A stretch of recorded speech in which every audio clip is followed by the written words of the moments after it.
Take a maniacal tyrant, obsessed with destroying things. Now strip away his humanity entirely. What sort of monument would you make to the monster that was left behind?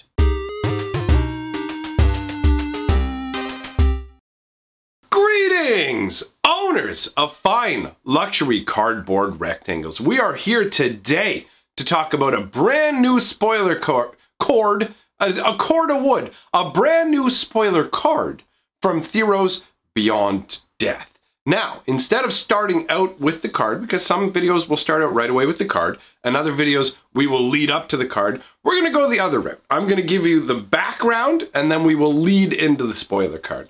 So, this entire story that we have here is going to hinge on one man who you can see on your screen right now. Tymaret, the Murder King. What a name! First of all, what a name!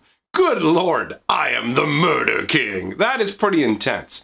So what do we have here? We have a red and a black for a 2/2 legendary zombie warrior. Pay a red and a colorless, sacrifice another creature. Tymaret, the Murder King, deals 2 damage to target player. Pay a black and a colorless, sacrifice a creature, and you can return Tymaret from your graveyard to your hand. Really interesting to note, just on like a very, very technical basis, how the first ability specifically mentions his full name, but the second ability only mentions his first name. That's an interesting choice. I wonder why they chose to do that. Is to give the flavor text a little bit more space? Anyways, speaking of flavor text, let's take a look at that. His memories remained in the underworld, but his cruelty crossed the rivers with him. If you don't know what this means, and I'm guessing if you've been keeping up to date with the spoiler videos that I've been making here, you probably have some idea of what's going on. We are dealing again with the Returned. Now, when it talks about the rivers, there are the rivers that ring the world on Theros. And you travel across those rivers to get to the underworld. Now, once you go to the underworld, there are different realms in the underworld. Basically, they fashion a clay mask for you. You are interred into the ground originally. Then you travel to the underworld. In the underworld, gold is very, very common. So as part of a ritual of the dead escaping the underworld and coming back as the undead, they forge these golden masks for themselves. But what happens when they leave the underworld is they lose all semblance of themselves. We talked about this in the video where we went over the Gray Merchant, and we talked about how sad he was. Well, this is a more heinous situation, because with the Gray Merchant, he was just that, a merchant, interested in buying and selling things. Well, Tymaret has a completely different agenda. So he has crossed back over the rivers that ring the world and come back to the world of the living, stripped of all of his memories, not remembering who he is, but the cruel nature of his tyrannical rule remained. And when you take a look at the artwork, it's pretty intense. And actually, as a cool little note, take a look at his golden mask and the little crown that's coming up above it. Kind of looks like the Planeswalker symbol, doesn't it? This is obviously predating the concept where they would like kind of sneak the Planeswalker symbol onto cards. Now they don't really sneak it on. They make it fairly obvious. But overall, I like that. There's a card in Theros where they have like a sword and shield wall kind of thing going on. And it leaves an opening that makes the Planeswalker symbol. I like that. I like it when they make those kind of artistic choices. But anyways, taking a look at Tymaret here, aside from his Planeswalker golden mask head, you can see, like, understand these masks don't change, right? You can't change what your mask looks like. The masks don't move while you talk. So this is the face that Tymaret has at all times.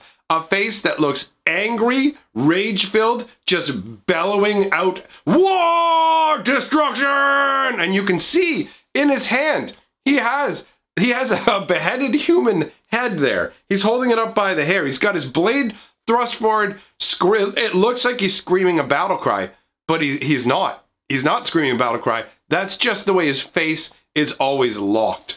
So he's there festooned in all these gold masks. And remember, these are the masks of the returned. So he's got all these tiny ones on his body, which makes you wonder, are these actually adolescents and children? Does he have the masks of these children all as decoration on his form? And you can see the endless ranks of the undead that are rallying behind him. He is essentially the one who would Tymaret would rally together the undead and use them to just go on basically crazy raids, right?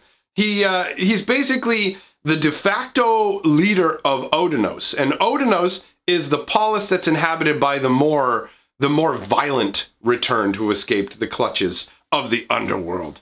So you've got some like the Grey Merchant, and they end up in Asphodel, and then the ones that are more like all they remember from their life is destruction and pain, those end up in Odenos. And Tymaret commands the best warriors from this place in organized raids against the living.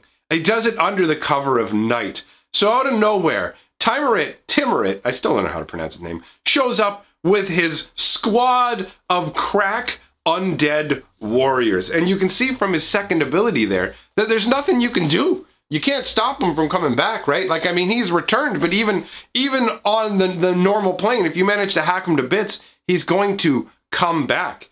His cruelty, his rage, they're just too strong to remain in the grave. And the fact that he's willing to sacrifice anything to accomplish his goal, as illustrated by the first ability there, oh, very, very powerful in terms of flavor, right? There is one card specifically that came out in the original Theros blog that references him as well. That's Servant of Tymaret. And this is 1 black and 2 for a 1/3 zombie. It's got inspired, so whenever it becomes untapped, each opponent loses 1 life. You gain life equal to life lost this way. And for a black and 2, you can regenerate this Servant of Tymaret. Life is most precious to those who have already lost it. I do like that concept, the idea of the undead hungering for life because they realize its true value now that they're deprived of it. You can see this guy in sort of in a desolate area here. He's got that crazy looking trident. That's a beefy looking trident. All emaciated and just gross. So this is the type of individual that chooses to serve Tymaret. I mean, this is not one of the standard returned, right? This doesn't have a golden mask on it. So you look at it and go, okay, so is this a conscious undead that's aware of its own existence that is actively choosing to serve Tymaret because it will get to feast on life energy? Is that the deal that's going on here? It's pretty cool. It adds a little bit more to the mystery of Tymaret. But today, what we're looking at is a saga, and this is about Tymaret Calls the Dead. 1 black and 2. So for the first 2 turns, the turn you put it out and the turn afterwards, you put the top 3 cards of your library into your graveyard. Then you may exile a creature or enchantment card from your graveyard. If you do, create a 2/2 black zombie creature token. So this is interesting. This speaks to Tymaret being able to bring the dead back. Instead of specifically from the underworld, he can take somebody who has just been slain on the battlefield and reanimate them as a zombie. And so this sort of reanimation speaks to perhaps why the Servant of Tymaret is what he is. Maybe that's why that card is not a returned, because Tymaret actually has the ability to call the dead back. And this obviously would be very, very troublesome from the perspective of the living inhabitants. It's bad enough to have returned that are basically warping the natural order. Then you take it a step further by having these sort of violent, unhappy, restless style undead that have returned. And now you have a leader who's able to add to their ranks without even them needing to come from the underworld. That adds a whole new dimension of problem, right?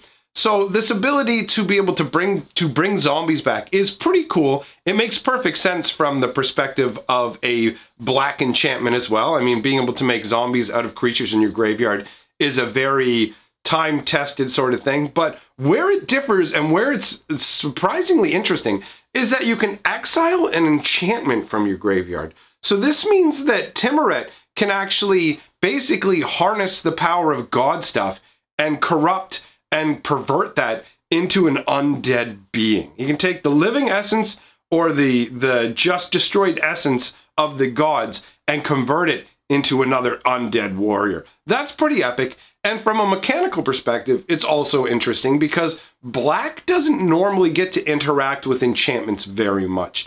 Enchantments are one of black's big weak spots. So that's a nice little side effect. And also on a fun note, I like the fact that it talks about putting the top 3 cards of your library into the graveyard. And in the artwork, you'll actually see 3 little dudes down at the foot of the monument. Now, we'll talk more about the art in a moment. So, that is the first 2 abilities covered. Now, the second, or the first ability going off twice, however you want to look at it. And the finale, the saga ends with, you gain X life and scry X, where X is the number of zombies you control. So this feels like a nice fit, obviously, for a zombie deck.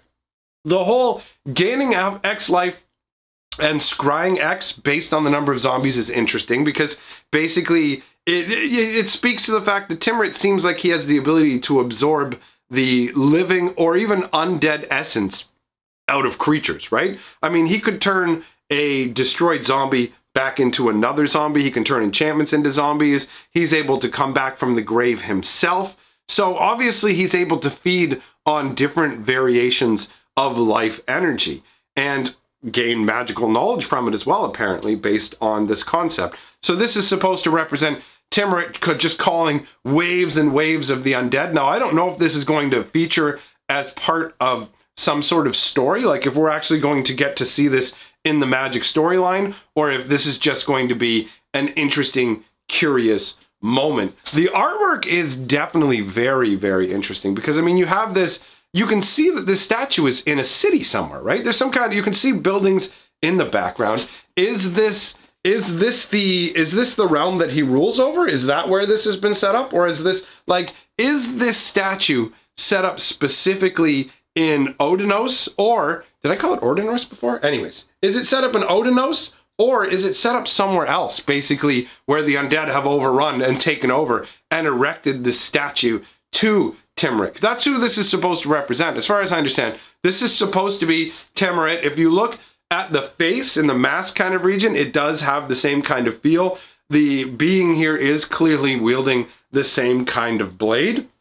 Now, what's really crazy and heinous to me is the fact that this thing is made entirely out of the masks of the returned. So every little bit of this, every tiny little face that's here, they all represent an individual that at one point existed and had a life as full as mine or yours and ended up dying, passing to the underworld. We don't know if these are all specifically from Odinos, like these are all the more reprehensible style people, and Tymaret has just yanked all their masks off to create this sort of being. Honestly, I would have liked the flavor from this if it was like your opponent loses X life and you gain X life, and it was just basically like, Tymaret takes all the masks of all the returned and fuses them into this gigantic being made out of pure like undead mask essence, and then it just goes and feeds on your opponent and feeds you that energy. That's what I was actually hoping for at first when I got to the third ability, but it doesn't quite work that way. As a monument though, because that's what this is, if it's not obvious, take a look at his feet. He's standing on some sort of platform, you know, something you would put a statue on. So this is clearly a monument to him, and perhaps these are all the masks of the remnants of Tymaret calling the dead. Either way, it's incredibly flavorful.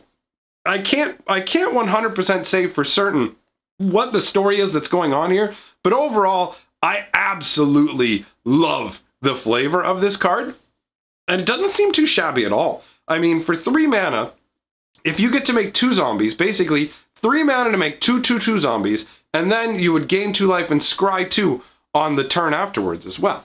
That seems pretty good for 3 mana, not too shabby. But let me know what you guys think. What do you think this represents? When you look at the artwork, what does it mean to you, right? I like to see other people's perspectives on this sort of thing. Talking about flavor and lore is a lot more exciting when you have other people to do it with. So I appreciate you all coming by and hanging out with me. What I'm going to do is I'm going to link some videos here at the end, including a brand new one I put out on my other channel. Very funny. Go and have yourself a laugh. Appreciate seeing you over there as well. Big shout out to my patrons and channel members. Thank you very much for supporting the channel. I will see all of you tomorrow, my friends. And remember, together, we are the sixth color of magic.